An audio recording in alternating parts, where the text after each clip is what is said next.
Hello, everyone. Welcome to a fabulous interview with the maker of To the Moon, Finding Paradise, and Imposter Factory, also a free game called Quintessence, the Blighted Venom. Today, we're going to learn more about the man behind the game, Gao.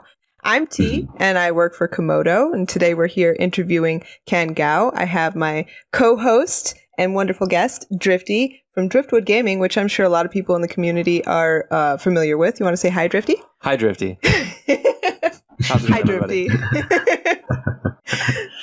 Wonderful, and I see you guys both wear a lot of hats. That's your wonderful Driftwood Gaming channel. And I'm just looking at you do so much stuff. You share so much RPG Maker, guides and just overviews of other people's games, and it's just you do some good work out there for the community, and it's wonderful to meet you guys. Thank you so much. Thank you so much. Pleasure's all ours. You're a well-known figure in the RPG Maker community. I think you may be known to many as the guy who made To the Moon. Can you introduce us to yourself and tell us a little bit about the man behind the game? Hi there. It's actually kind of weird to hear in the context of this RPG Maker interview as me being supposed to be the guy who made To the Moon, because when I think of RPG Maker community, I was always associated with the game Quintessence back then, but that's quite a while now, over a decade ago. Mm-hmm.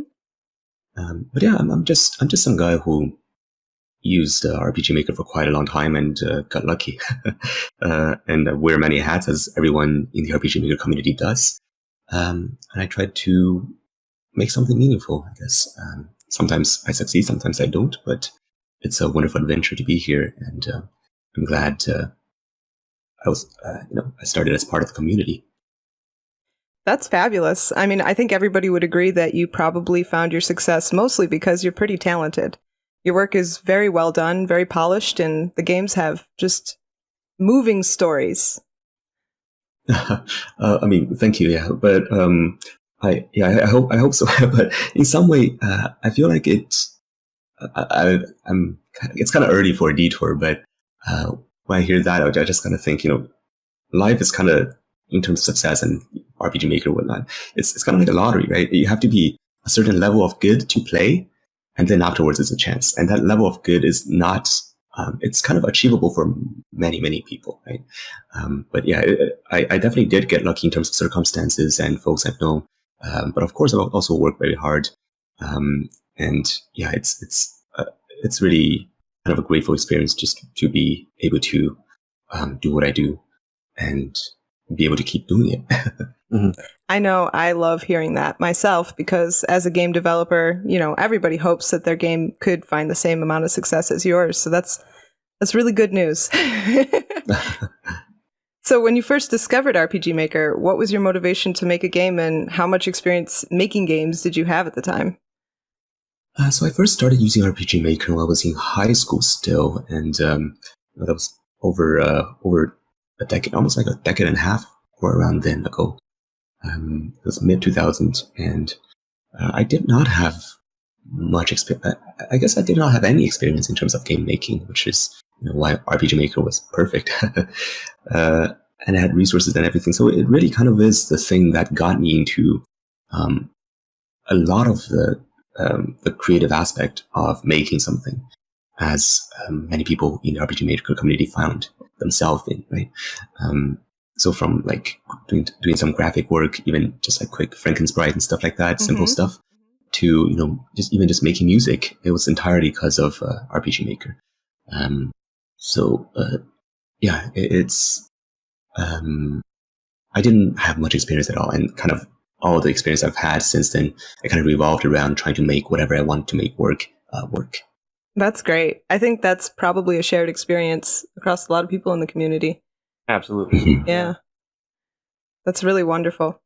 Did you struggle with certain aspects of game design? For sure.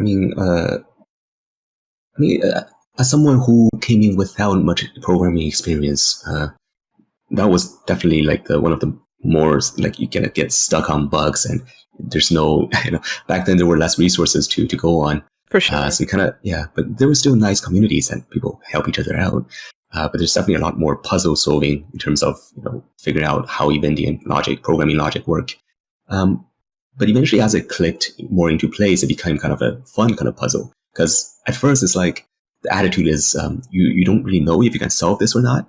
And so that's where the frustration comes in. But after a while, when you build enough confidence that you've solved enough problems, you kind of go into it with the mindset of, oh, I know this can be solved, so it's just a matter of how. And then it becomes kind of fun. But yeah, still, the programming side of it is definitely the biggest challenge. And even now, like scripting wise, I still have folks, wonderfully talented folks, like Zeriab, for example, from the community who helped me quite a lot. I love Zeriab. Yeah, for sure. He's helped me a very lot, talented too. and wonderful, kind folks. Yeah. Yeah, very much. So how did you overcome those obstacles? I know you already mentioned the community, but did you use other tools to help you to learn how to wear all the hats of game development? Sure. I mean, Google helped. I was kind of a recluse, really. So I think I was kind of used to just looking up all the stuff that needs to be done, kind of trying to figure things out. And I think because I had no life really, so I had more time to focus on finding solutions and things to make it work. I guess that's part of the result, right? But I definitely had wonderful folks who helped me out quite a lot too. As I was mentioning Zeria back then, and of course the Laura Shigehara, who was also in the community at the time, and we kind of helped each other out, and she helped me out a lot with. Especially when it came to getting To the Moon out there, and even the music making aspect of things too.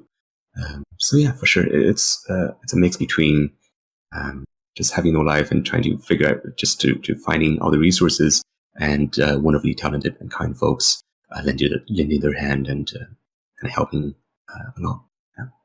That's great. The community is great. The RPG Maker community is just wonderful and definitely very supportive to people trying to learn how to make a game. Yeah. I don't think I would have been interested in RPG Maker as long as I have had it not been for the wonderful people that I interact with daily. Mm-hmm. Absolutely. Certainly. And there's like a last aspect of bartering in the community, right? At least back then. So where everyone have their own unique talents, and they kind of trade, like, I'll do some art for you if you do some music for me, and vice versa, and stuff like that. And that's I kind of pull projects together and just kind of builds up as a part of the community, and it's part of what makes it really wonderful. That's true. That's true. Especially since indie game devs often don't have the same type of budget that a game studio might have to finish a game. Mm-hmm. We've talked about the challenges you faced in game development, but what aspects of game design do you enjoy the most? It's definitely I think making characters come to life. I guess it's a broader part of, it's a more specific part of the storytelling, but I just, because that was kind of part of the reason why I started making the games, right? Kind of like kind of building a world and just seeing the characters becoming alive in there. So it's kind of a detour too, but on a related note, that's kind of what I really liked about playing some game like Divinity, Original Sin back then, because it's almost like, so the way that game worked was like you can actually have multiple characters, and then you choose the different dialogues where it doesn't even affect this, not necessarily affect the outcomes and whatnot, but just you kind of RP two characters talking to each other and how they respond with and stuff like that. That was like a part of the aspect that I found really similar to the feeling I got when doing the character work with RPG Maker. In that, you kind of work out who they are and kind of see the kind of conversation they have with each other to define their character. I think that was my favorite aspect of it, and even now. I think it really shows in your games. I've noticed one thing that really stands out and puts your games in a spotlight in comparison to a lot of other games out there on the market is the incredible sprite work done during the cutscenes. Can you tell us a little bit about how that's achieved? Oh, yeah, thank you. And of course, like for back then, To the Moon, I think you can kind of see there's a progression of improvement with the sprite work as the time went along, right? In To the Moon, it was actually there wasn't too much sprite work in To the Moon. You can see the folder. There's like 100 characters, and then with Finding Paradise Imposter Factory, there's became one more, and then I think Imposter Factory had like 1,000 spreadsheets of different poses. But most of it's very minor, right? You don't really see it too much, but you can kind of feel it in the background, right? It adds up after a while. All of those little details that really shows polish to the game. Yeah, and that's really just big thanks to the folks involved, like the artists involved. After we had more resources, so for Finding Paradise, one of the lead artists for the sprites was Jordan Bear, who was Euphony from the RPG Maker community as well, who I met there, and he did some wonderful sprite work for the basically the main cast of Finding Paradise, and even many of the characters in Imposter Factory. And unfortunately, he passed away last year or so. Actually, let me think. It's these few years flew by. I think That's awful. it's been 2 years. Yeah, and but he was such a kind and talented person, and it was wonderful getting to work with him. And he had a wonderful project of his own going, more than one, but one of which was Nadir's Canon, which was actually one of the graphic inspiration for some of my games as well, like Quintessence, for example. And that was just, it's the folks you meet in the community. And then of course now we have other people who really talented artists who are helping with the game, more full-time artists now too. Like with Imposter Factory, we have Vic, Sun, and actually my wife helped quite a bit with Finding Paradise's animation too. If you remember, there was a part where Neo kind of has his transformation montage, for lack of a better word. That was actually my wife's animation from her, of course, yeah. But that was such a fun thing to do. I love that.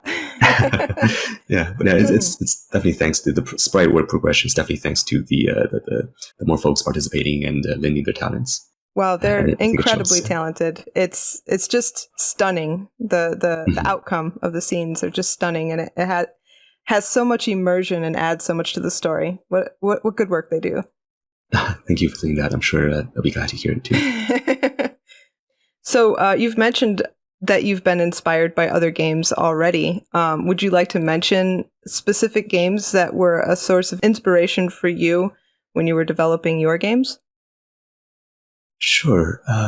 So I think back then, in terms of the RPG Maker community or like games in general? Any game. Okay, so then I guess going back first, definitely as with most people, I think the games I grew up with had a lot of influence.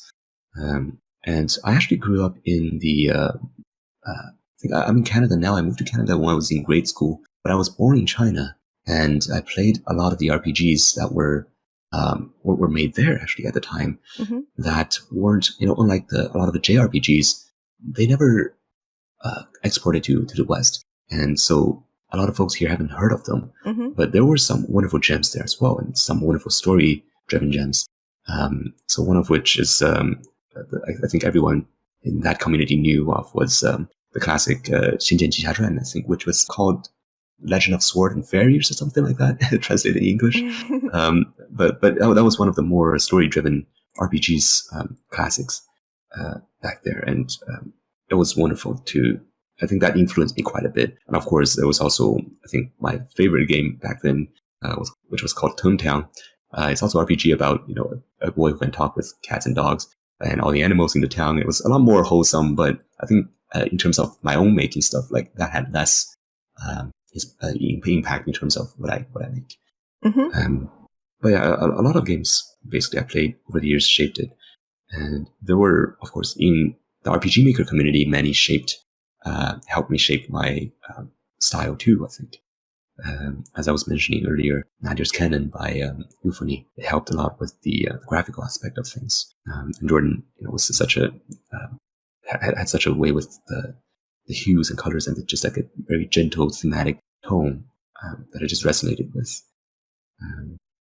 And there were quite a few games back then that I think we were kind of all, because it's such a kind of small community at the time, right? So everyone was kind of keeping up with each other's work. So there were also, say, Memento Vivier by Rai, and Master of the Wind by Art Bang and Lorath. And that was kind of like I was in the RPG Maker XP community, and then there were, of course, the 2003 and many other RPG Maker Net communities I think one of the earlier ones that I really liked was Sunset over Imdal. Just kind of like the vibe of it and the way they delivered the story and just the general atmosphere I was a really big fan of. Even with the many Franken-sprited, just kind of borrowing sprites as we did back then, right? With the, but it still, everything fit together so well, and it was a wonderful atmosphere that I just stuck with me. But yeah, there were a lot of gems back in the days that was the inspiration for sure. That's nice. It's nice to hear that you were so inspired by the community. Was game design your career of choice, or did you see yourself going down a different path before your success? So to be honest, I don't really know what I'm doing. Like, in terms of what to call, because like when you look at the actual game design in a literal way, there's not too much of it in the stuff I make, right?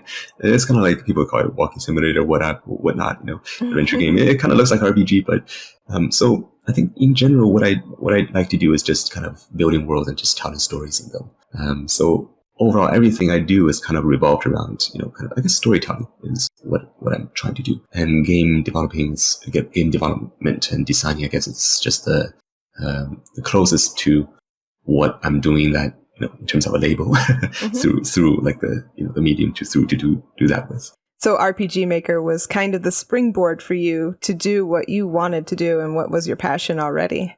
For sure. And actually, before I picked up RPG Maker, I was writing, I was a teenager and I was writing the emo novel that I wanted to write.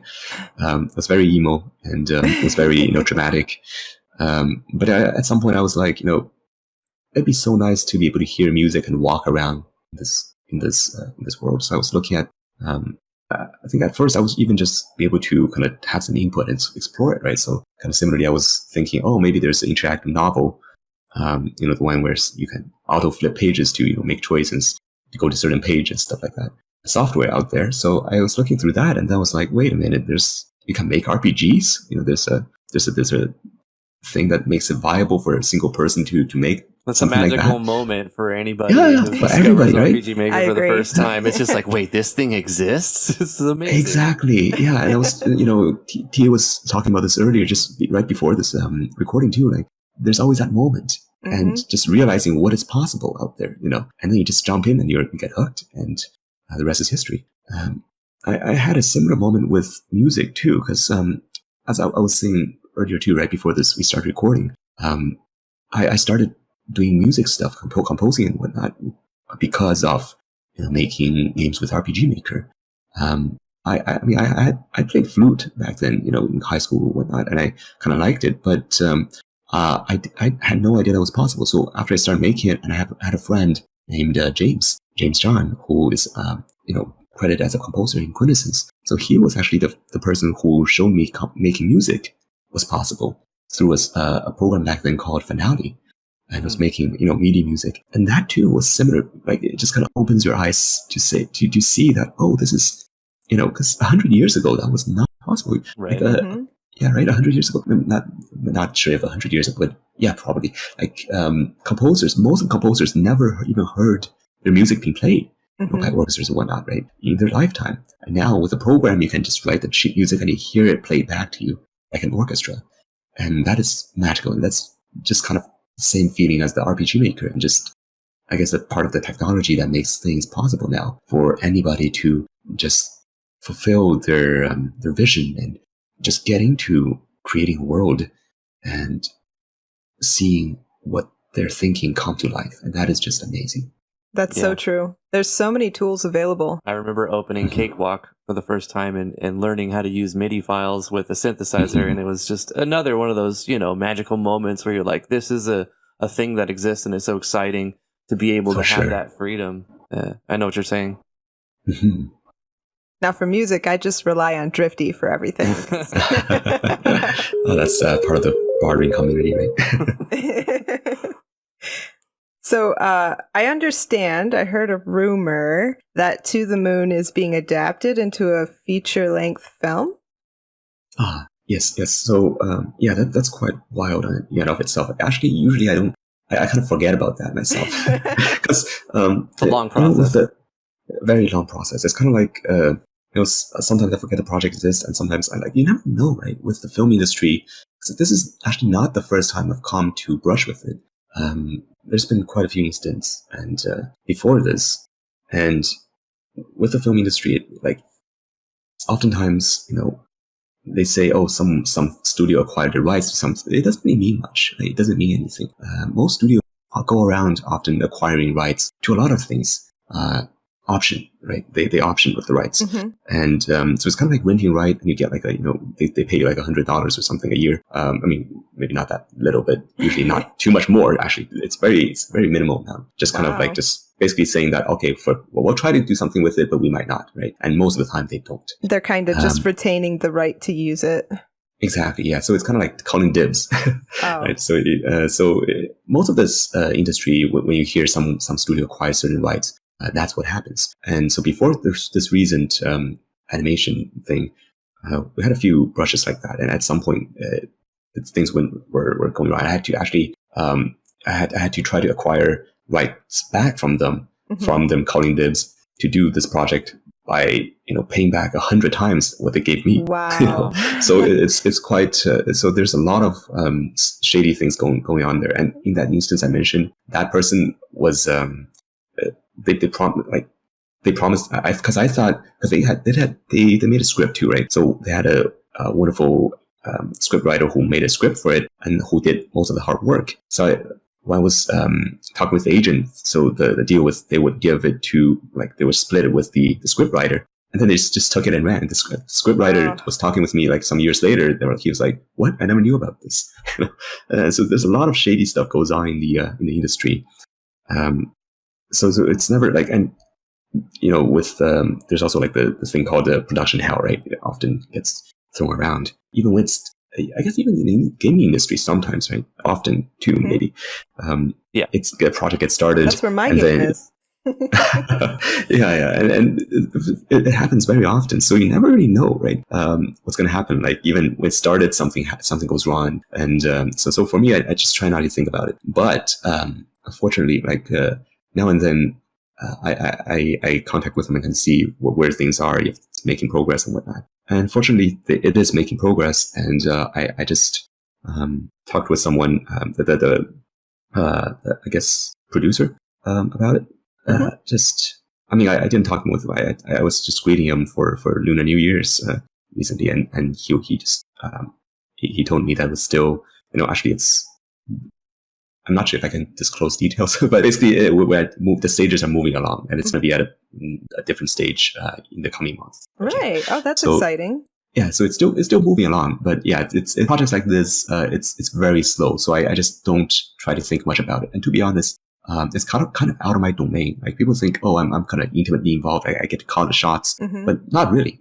But at the same time, with the studio, it is kind of one day, hopefully this kind of get to the stage where it can be publicized, and it's kind of crazy which studio is working on it, and it also explains some of the delays too. So so that part is fortunate, but there are certain things I'm still trying to influence in terms of the direction of it, and try my best, and kind of hopefully just we'll see where it goes, but.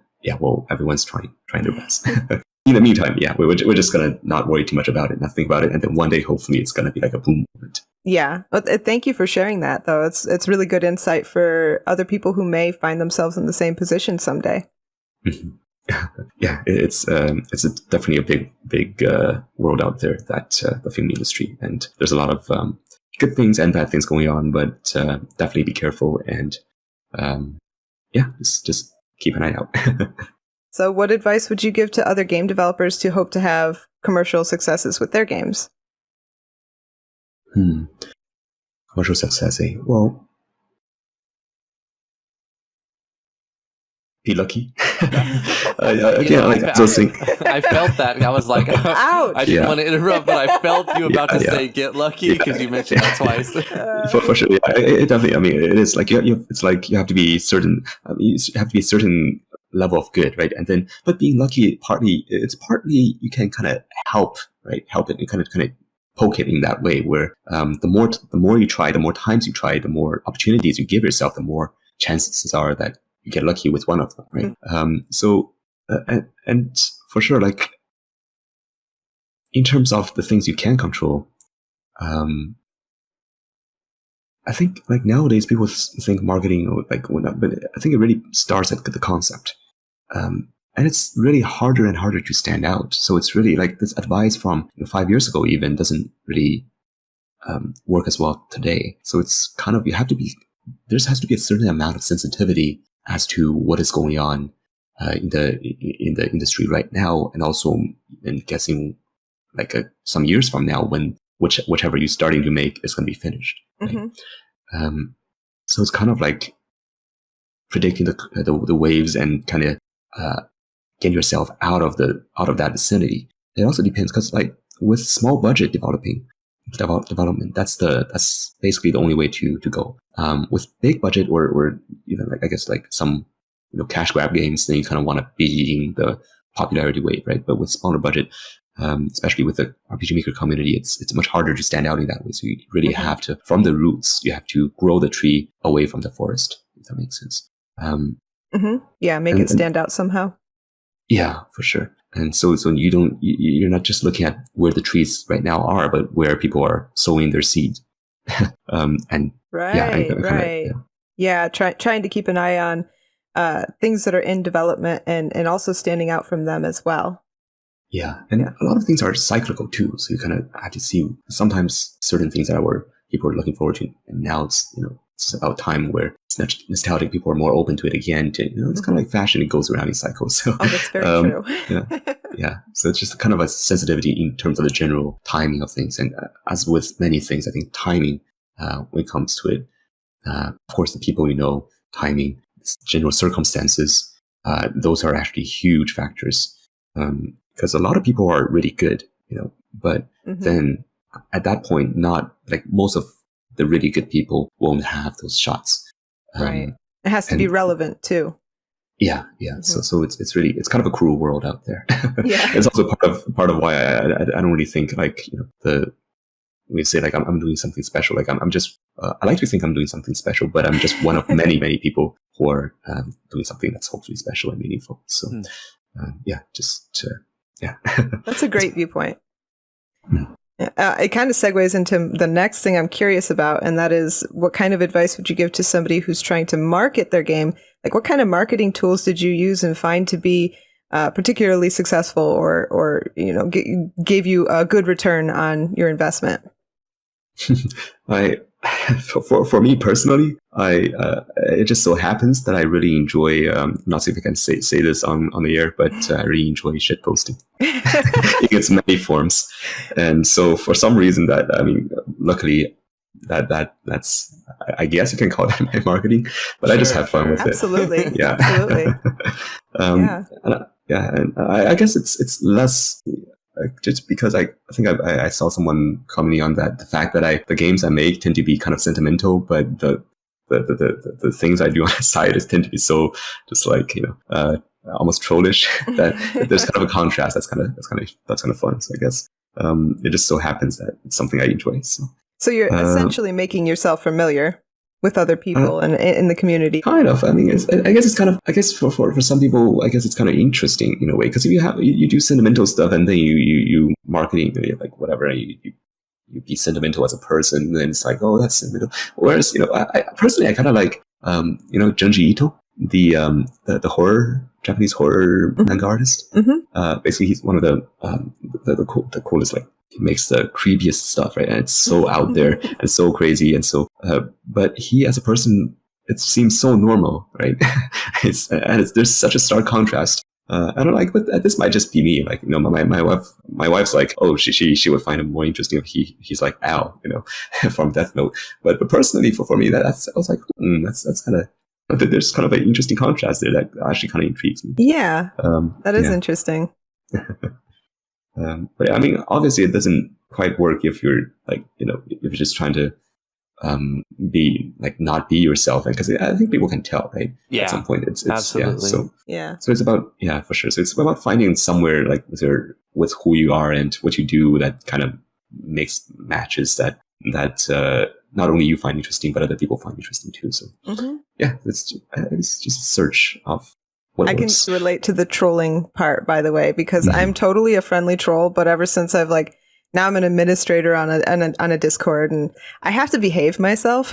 But actually, that's part of the. See, with the whole I hope this doesn't sound too self-indulgent or whatnot.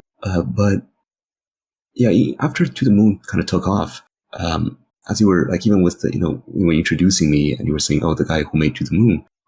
There's some kind of a weird quote unquote a special vibe to it, where I actually find myself I find it kind of scary to go posting RPG Maker forums and whatnot. As as my username, and because there's almost this kind of I guess partly with imposter syndrome, which I think you can kind of tell with the general vibe that I'm speaking about with a lot of these questions and answers. That I can also feel that a lot of folks, I'm posting something, and then some folks who really enjoy the games, which I'm really grateful for. Kind of coming in with the kind words, and then there's other folks who are like, oh, he doesn't deserve this and whatnot. But I mean, usually those folks don't really say it, right? But so there's that kind of weird vibe where I feel like I'm less free to just do whatever, that's a real thing. I know exactly what you're talking about. Yeah, and it's not just me in this situation, but also many times someone becoming a mod, for example, right? And there's always that who you want to be, who you are, and who you want to be, and just who people what people look at you as a thing. So it's kind of a tricky thing to get around. So the thought that's burning in my brain now is, what's your alt? I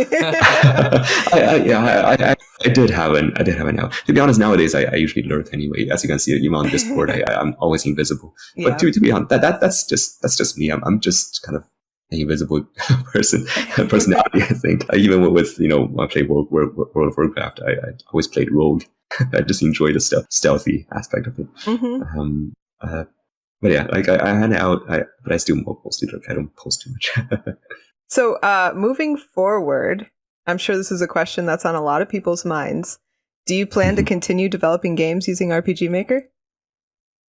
Sure, it's definitely always an option, because I have used it for over a decade now, so it's kind of just, it feels like a pencil to me now, right? But at the same time, there's still so much to do, especially with the scripting aspect of it. So in terms of capabilities, I think most people do from the outside of it, do vastly underestimate its potential. But at the same time, there are things that, if you want to make certain, for example, isometric stuff, or certain, it's not the most foundational tool that's fit for it, right? But there are certain things that there's no doubt that RPG Maker, it's just so efficient and so well made for. So there's always that possibility, and I do think, right now, I am where we are working on. We have been working on for more than 2 years now. A bigger scope project in Unity, but at the same time, RPG Maker is always there for various project ideas, and it's I don't think I'm gonna just uninstall it anytime soon or anything like that. And even with the To the Moon series, there's always minisodes and just kind of potential minisodes and potential future games to make. So yeah, it's a tool to stay in my toolkit for sure, and I'm really appreciative that it even exists.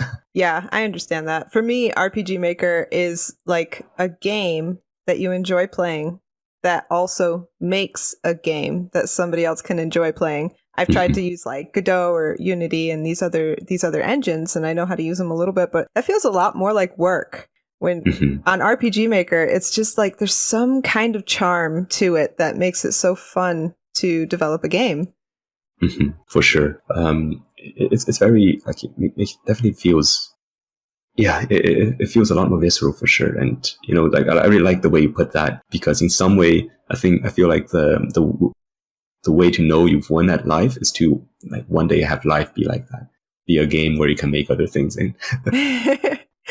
It is an incredible thing, and I'm glad that we both discovered it. I'm glad you discovered it because I've enjoyed your games very much. I know a lot of people have. Yeah, thank you. And yeah, it's such a it's an amazing tool to exist, and I'm glad that the creators created this, and just for the wonderful people in the community. I know the games that and wonderful artworks and assets, music, everything it inspired that came out of the communities. And yeah, just growing up with it, I can honestly say that it is perhaps the one thing from community to what I do now that I grew up with. And yeah, I'm just really grateful it exists. So it itself has become nostalgic. For sure. Using the engine. For sure. Yeah, I still like, everyone, just, the theme music, right? The theme number one from whichever RPG Maker they first started using. That's always. Yes, our favorite is definitely Theme 6. Wonderful. I still put the soundtrack, I guess you can call it, from YouTube because people do revamps of those too, right? Yes. There's a lot of playlists, and it's just something nice to put in the background, just both nostalgic and it's kind of very heartwarming to hear.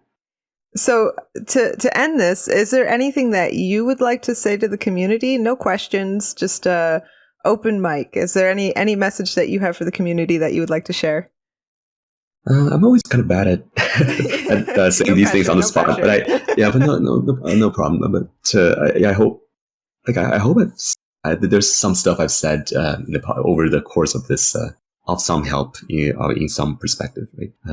But I think keeping up that spirit of having fun, creating your world, and seeing your visions come to life.